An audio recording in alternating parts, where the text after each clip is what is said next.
Hello, good afternoon and welcome to Breaking Fast with me, Archbishop Jerome, Lloyd of Selsey. Just an informal chat, just to break the day, to mark the passing of the time of breaking fast, which traditionally is 3 o'clock. And of course, to share, hopefully, some words of encouragement to us all in our Lenten observance. Now, today's stational church in the Eternal City, of course, was St. Peter's Basilica. This iconic building was built by Constantine in 323 AD. And erected over the place where St. Peter was buried, and next or near to the place where he was martyred.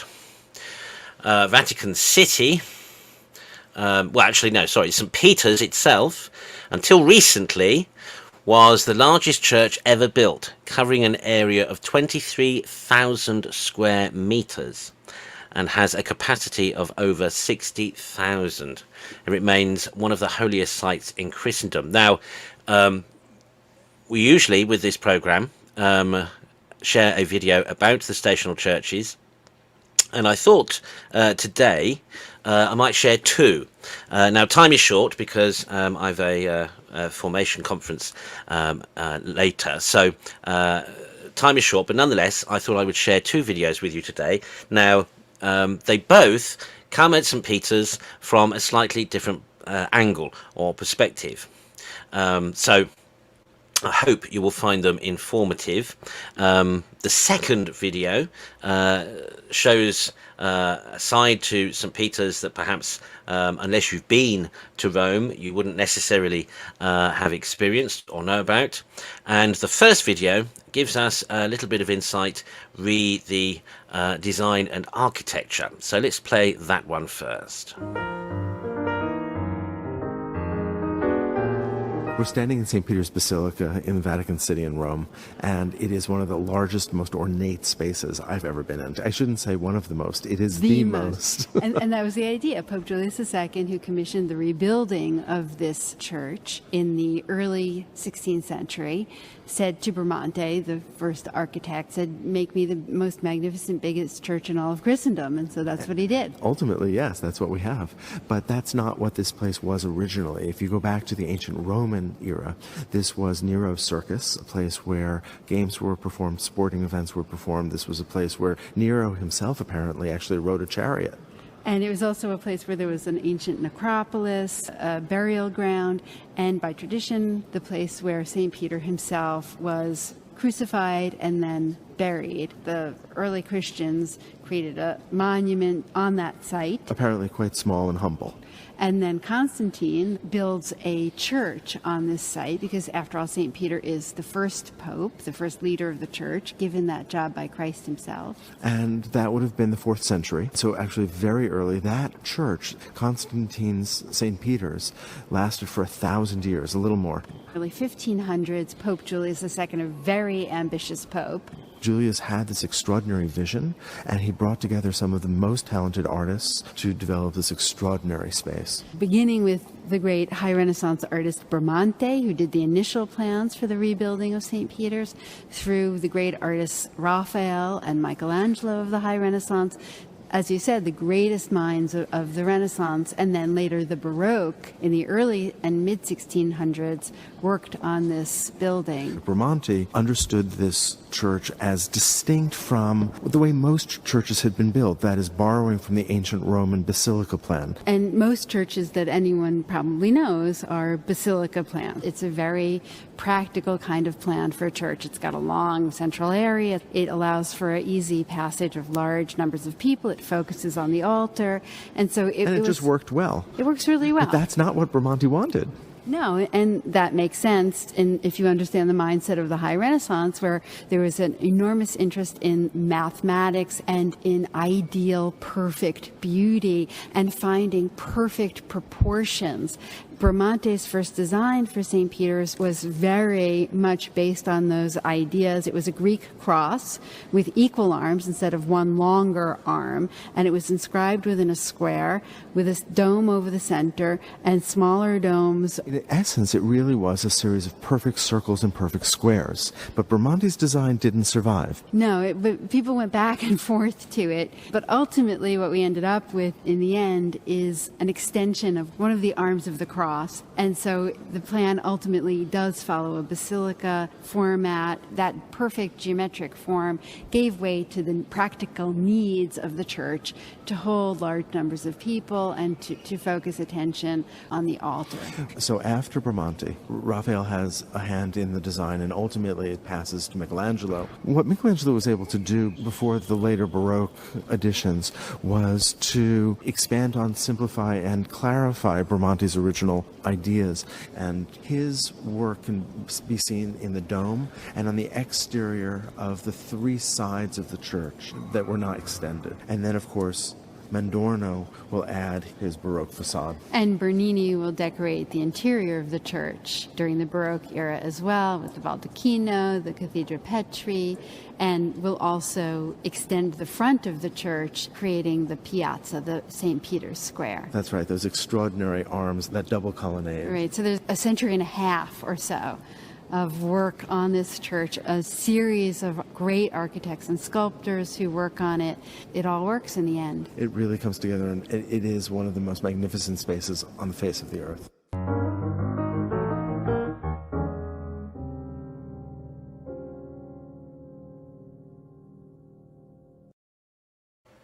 So there we go.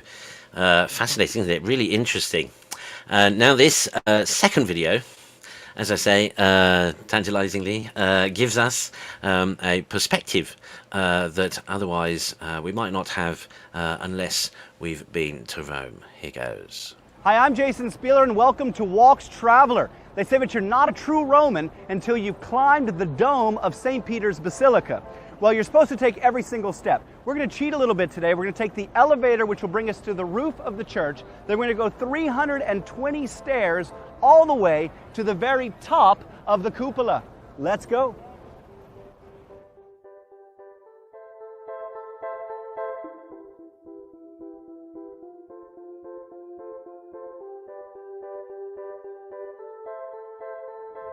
We're standing in line, about to head to the spot where we pay to go up to the top of the dome of St. Peter's Basilica. It's a beautiful day. I can't wait to see the view. Okay, you can either spend €7 to get the lift, or only €5 to take the stairs the entire way. But remember, with the lift, it only brings you up to the roof, and you still have 320 steps to go.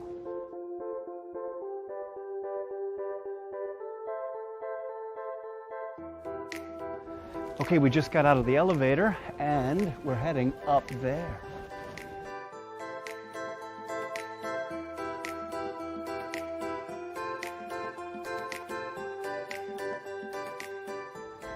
This is past the point of no return. Once you start heading up the ramp to go to the top, there's no turning back. So they're telling you 320 stairs. If you're old, if you have a heart condition, probably this isn't the best idea.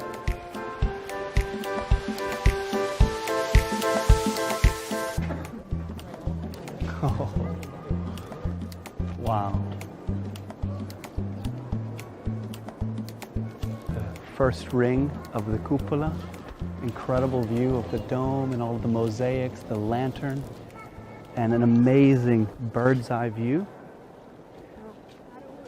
of the people and the intricate marble floor pattern.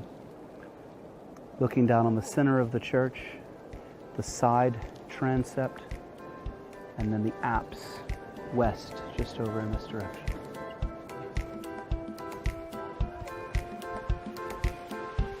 And now, all the way to the top.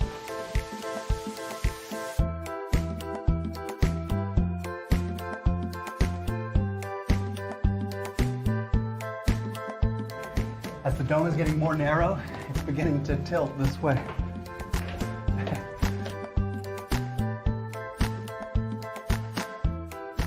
We can begin to see the very top of the dome, the light coming through.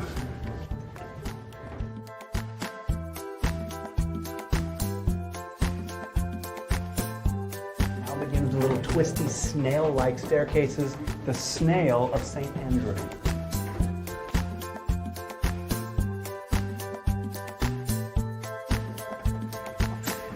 Some people are taking rests on the way to the top. Almost there. So this is the final giro, the final little circuit around the lantern, and we'll be at the top. Oh. Okay, so here's where it gets really claustrophobic and incredibly tight. Got a little rope here. Okay, what a climb. It's a bit tiring, but we made it, and it's absolutely worth every step because this is your reward, an incredible view of the entire city of Rome, the inside of the Vatican City, the Vatican Museums, the Piazza, one of the most breathtaking views in Rome, perhaps in the entire world.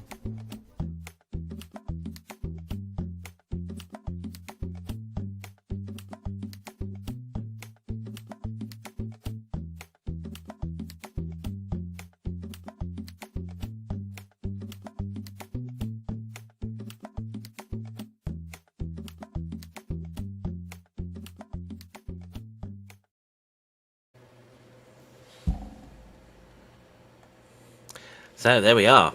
And then I found this just now, so I'm going to share this with you because I don't know about you, but for me, I wanted to see a little bit more of the views. So I found this article, and I'll see if I can make that larger.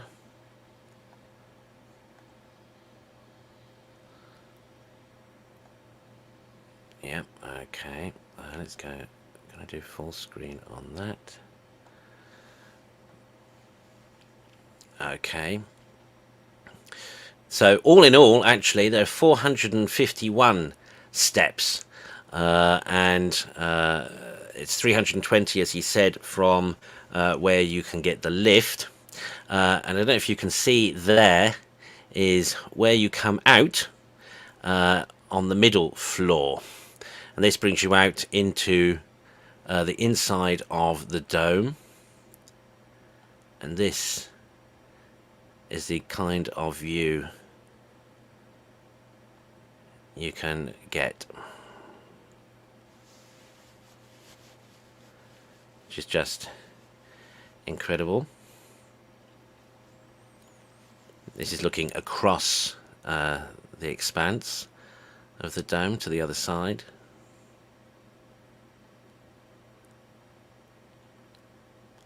Close up of one of the mosaics there.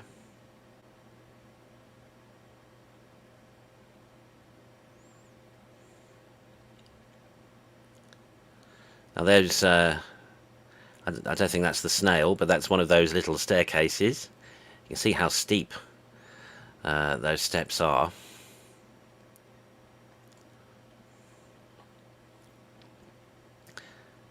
And then there's the view.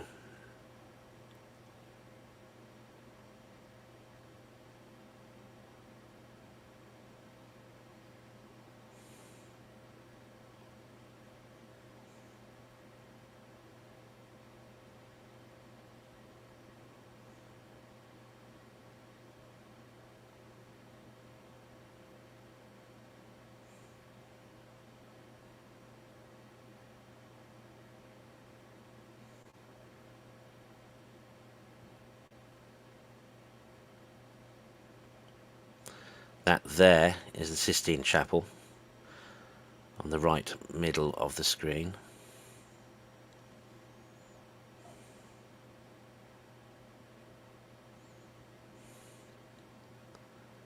The Vatican Gardens.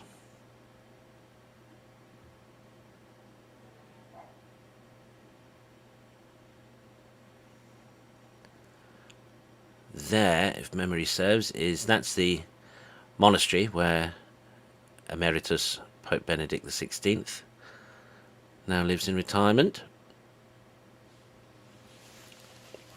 And these, of course, are the gardens that famously he walks every afternoon with Archbishop Ganschwein, reciting the Rosary.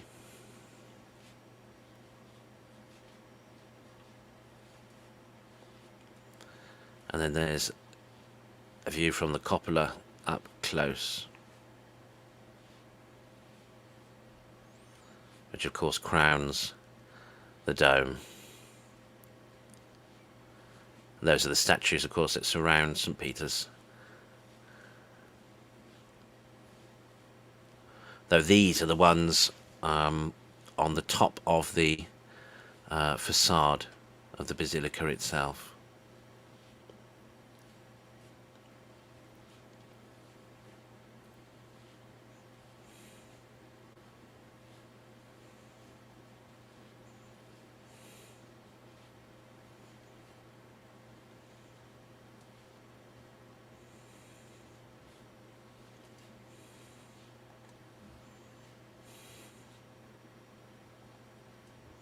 So, super impressive. There we go. Now, inspirational? Well, yes, I think so. Because, of course, what's incredible is that, as one of the videos told us, the completion of the project took 150 years. So, now you recall that Julius II was the Pope who began the project. So, as egotistical as some people think he was, and let's recall that he did try to have a 3-story monument built as a tomb. Remember, we saw that we saw one end of it featuring Moses in one of the churches earlier this week. But he must have begun the project knowing that he wouldn't see it finished.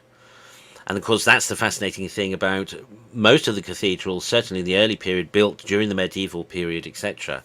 That often they took 100 to 150 years to build, so that the master craftsmen, the architects, the original patrons, the benefactors, they never saw the end. They never saw the thing they started completed.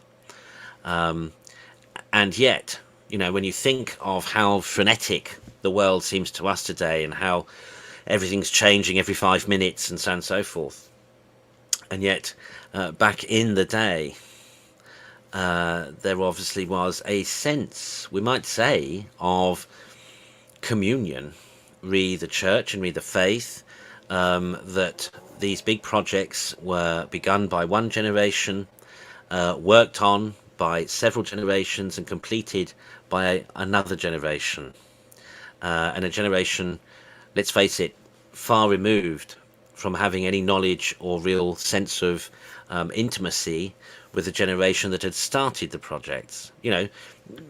It's quite vogue these days for people to research their genealogy. How many of us, though, are familiar with our great grandparents, and their parents, and their parents, and their parents, and their parents? 150 years would take us back to, sort of the early Victorian period from now. How many of us have any notion of our own ancestors who would have been alive 150 years ago? So I always think that's quite incredible when you think that these projects were completed by a generation wholly removed, who had no intimate knowledge of that first generation that began to build these cathedral projects. And yet, faithfully, the generations continued labouring on those projects and eventually bringing them to completion. And what was it that, enabled that to happen? Well, in part, of course, commercial, economic reasons. Of course, many of the guilds and the craftsmen, the architects, and so on and so forth, were of course gainfully employed by a sort of long-term project like that. So obviously there's that to it, but also to keep faithful to the concept that somebody had drawn 150 years previously, to keep the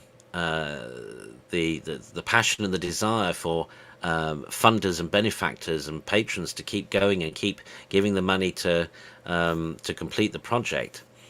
What united all of them was the faith. Ultimately, it was the faith. And interestingly, that the faith did not change so drastically in the 150 years that, halfway through they thought, oh, well, we don't want this anymore, or we forget this, we'll scrap it, just drop it, and let's do this new thing. Let's build something else. I just find that very interesting to compare to today's attitudes. And as I say, I find that personally myself somewhat inspirational. It speaks to me of the longevity and the fidelity of Christians in times past to the faith, and to Christ, and to this desire to want to build a lasting and essentially living testament to the gospel, because that's what these great churches and cathedrals, that's what they've done. Some of them standing now for 1,000 years. How many more generations have worshipped in those cathedrals? How many priests and bishops have celebrated masses and liturgies? How many choirs have sung and sung, and think of all the art and the music that they have inspired since. Really quite incredible. And I think there's something about That's well, personally, I think there's something almost evil about today's sort of progressive, so-called modernist approach to things, where everything, we tear down everything and replace it with something new all the time, as opposed to clearly what our forebears did. I just find that interesting. Okay, bless you. I ought to go and get ready for my conference, for which, please, as I asked at Mass this morning and yesterday, please pray. We begin our meeting from 4 o'clock London time, and we'll only be meeting for about an hour. It's just an introductory meeting, an opportunity for the candidates to meet each other, put a face to the names, so on and so forth. But I would appreciate of your charity, your prayers for that conference. Okay, otherwise I will see you 6 o'clock, hopefully, for the Angelus and the Rosary. Remember, it's an express Rosary this evening, because at 6:45 it's our weekly Old Romans unscripted current affairs chat, discussion, debate, etc. So hopefully you'll join us for that. Otherwise, perhaps see you at 10 o'clock for Daily Examen, and otherwise for Mass at 8:30 tomorrow for the second Sunday of Lent. Meanwhile, of course, as always, take care of yourselves, try to take care of others, and remember, God loves you.